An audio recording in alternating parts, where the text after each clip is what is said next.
Je viens de finir la série Under Saltmarsh. C'est une série policière suspense thriller qui se déroule au Pays de Galles, plus précisément au cœur d'une ville côtière où les pêcheurs sont légion. Alors, le début de l'histoire est totalement glauque.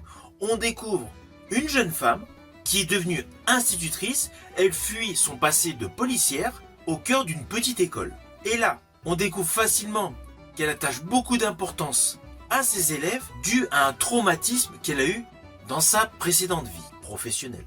Et là, tout bascule. Un soir, en déambulant dans la nature, elle retrouve le corps inanimé d'un de ses élèves. Implicitement, une enquête policière est déclenchée et c'est justement son ancien coéquipier qui mène l'affaire. Alors je vous le dis tout de suite, c'est une série qui sent le vent salé, voulant étouffer des secrets très enfouis. C'est une série qui prend son temps, où les drames humains sont à fleur de peau. Alors cette série, Under Saltmarsh, est une production Sky Original, disponible sur Prime Video, avec une distribution topissime. Alors tout d'abord, dès le premier épisode, il y a une véritable identité visuelle forte. L'atmosphère nous donne un côté très anxiogène, très observé. On est plongé dans un décor de marée battue par le vent, une nature à la fois magnifique et hostile. Du coup, la série joue essentiellement sur ces contrastes. Des paysages certes ouverts, qui pourraient être apaisants, mais qui in fine ne le sont pas. Alors oui, il y a vraiment une ambiance britannique dans toute la manière dont est construite cette série. On va pas se mentir, vous allez vous apercevoir que le marais est bien plus qu'un décor. En fait, c'est un témoin, un gardien des secrets. Alors naturellement, au cœur de cette série, on suit principalement une femme qui est hantée par son passé et un policier qui semble porter ses propres blessures. Alors je vous le dis tout de suite, la série ne recherche aucunement à rendre sympathiques les deux protagonistes principaux de cette série. Ils sont complexes, parfois froids, mais très souvent ambigus. Et c'est justement cela qui fonctionne. Alors la jeune femme intrigue totalement, son regard, sa posture, ses silences, tout laisse en fait à penser qu'elle en sait davantage par rapport à ce qu'elle dit. Et d'ailleurs, dès le début de la série, elle ne fait pas tout de suite sa déposition. Elle nous donne littéralement l'impression qu'elle est liée à tout ce territoire de manière viscérale. Alors le policier, quant à lui, il incarne une véritable tension, celle de l'autorité face à l'inconnu.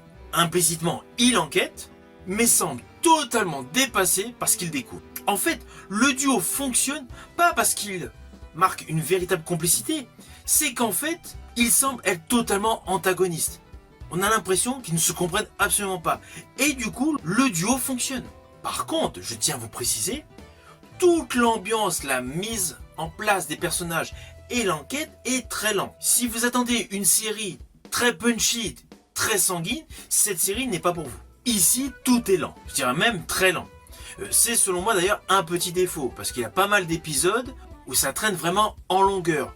J'ai été jusqu'au bout parce que je voulais connaître le dénouement de toute l'enquête, mais on pourrait facile enlever un épisode sur la durée. Ceci dit, chaque épisode rajoute un élément interrogatif. Mais malheureusement, cela donne aussi l'impression de ne pas avancer dans l'enquête. Alors, en ce qui me concerne, ce que j'ai vraiment apprécié dans cette série, ce sont les thèmes évoqués. La mémoire, la culpabilité et la vérité.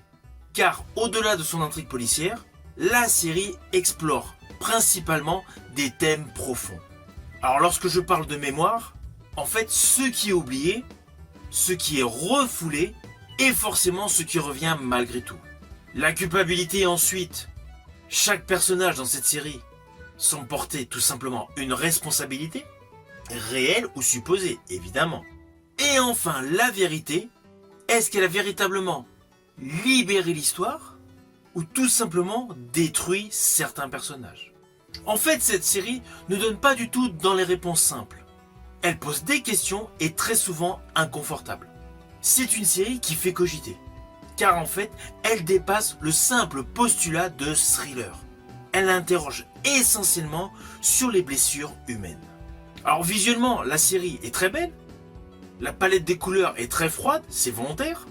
Du coup, on se retrouve avec une dominance des gris, des pastels, de manière à nous faire ressentir davantage l'humidité du Pays de Galles. À cela s'ajoute la bande sonore qui nous fait profiter à pléthore de moments du bruit du vent. La musique est en second plan, les dialogues semblent disparaître, tout simplement nous faire entendre le vent. Alors sur le fond, certes, ce n'est pas une série parfaite, loin de là. Selon moi, il y a de gros problèmes par rapport à la lenteur. Oui, c'est volontaire, mais le réalisateur a pu réduire un petit peu. Car je pense que malheureusement, sur la durée, des téléspectateurs vont décrocher. Mais en dehors de cet effet, qui est pesant, l'histoire est bien conçue, l'intrigue est très complexe, mais elle est riche et subtile. Ceci dit, on va pas se mentir, cette série Under Salt Marsh n'est pas du tout une série grand public. Elle est vraiment pour les aficionados du genre. Je vous invite naturellement à la découvrir sur Prime Video. Je vous dis à bientôt pour une prochaine vidéo.